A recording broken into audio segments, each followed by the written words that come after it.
Oh, let's see this early boy. So it looks like it's a bachelor herd of elephants.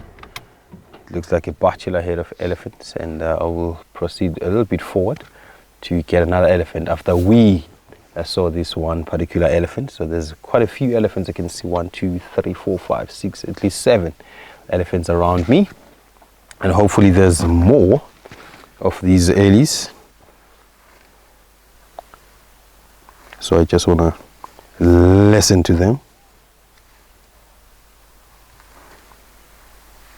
Just want to listen to them trying to feed and trying to clean up the grasses. So they will take the soil or sand away from the grass before they feed. And look at that. Making sure it's nice and smooth.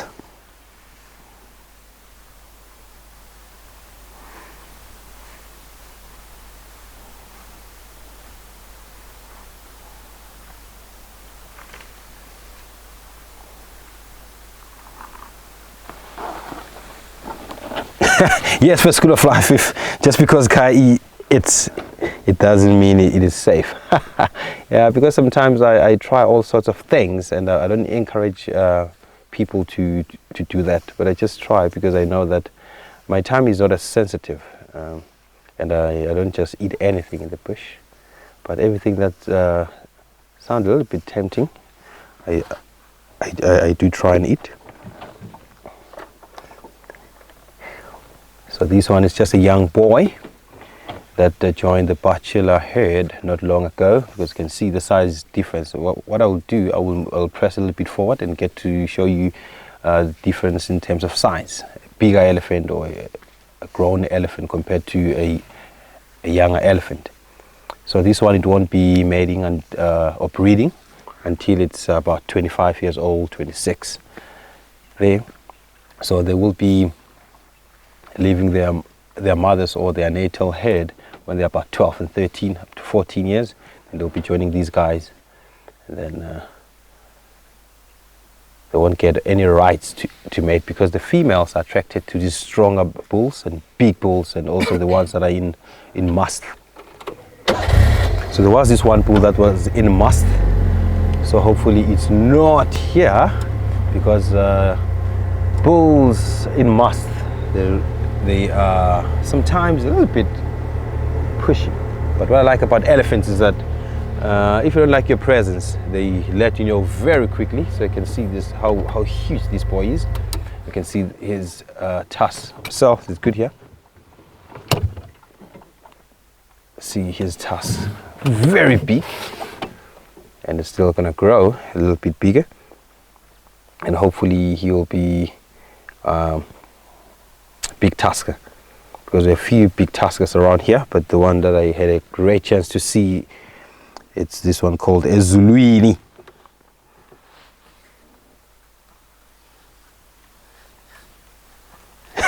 Carol, a spear grass. Yeah, that one I won't even try to eat, because what I wanted to do, I wanted to make that piece of grass wet, and it jumps. So I wanted to do that practically. So, but what happened? When I was trying to wet it jumped in straight down my throat and got stuck there, and it wasn't comfortable for quite some time. You can see this boy has beautiful skin there, and on top there the grass is growing just right on top. So it looks like that grass has been growing for quite some time. But no, that's grass, but no, it's not growing from that elephant. It's just that this one was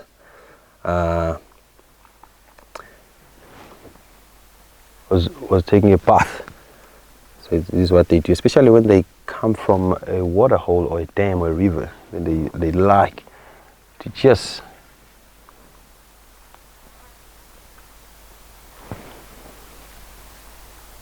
do this thing called dust bathing.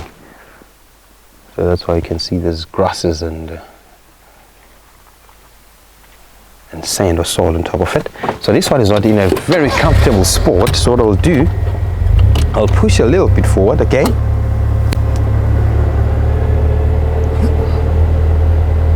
Oh, Barbara Sunrise, you saw Dex. Beautiful. Texas is such a big boy.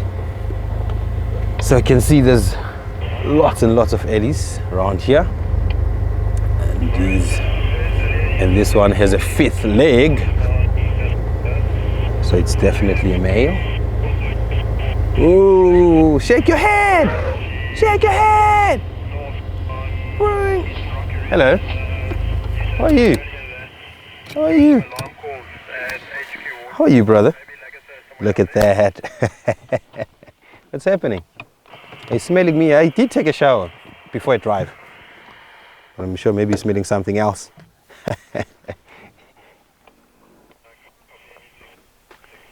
So you just have to relax and read the body language when you're around the head of elephants mostly.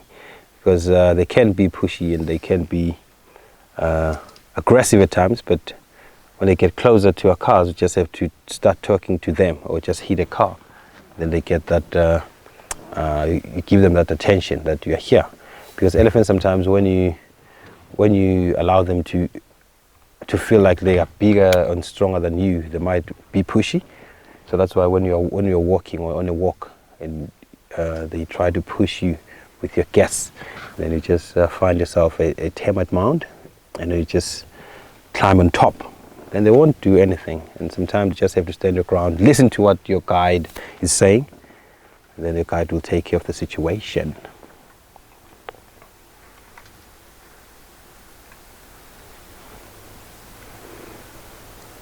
Sometimes the elephants, you won't hear them walking, but once they start feeding and they start trying to push down trees, that's when you'll hear elephants.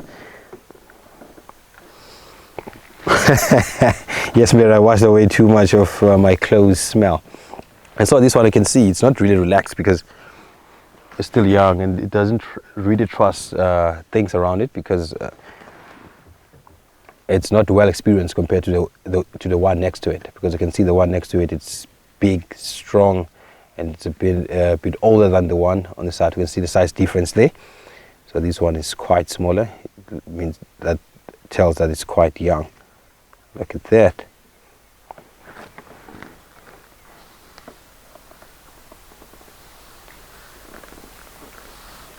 Yes, first skill of life. Backing up, it's also a sign of respect. But what happens is you don't have to back up if you don't fully assess the situation or the body language of the elephant.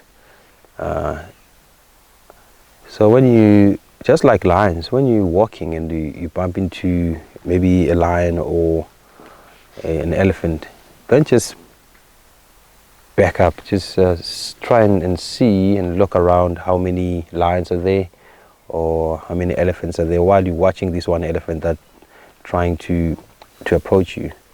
And yeah, and then you talk to your guest. You make them feel as comfortable and safe as possible, because you know guests, you give them briefs before a walk or a drive. But join PaintedDog TV for the world's only private live virtual safari, and you could be sitting amongst an elephant herd just like this.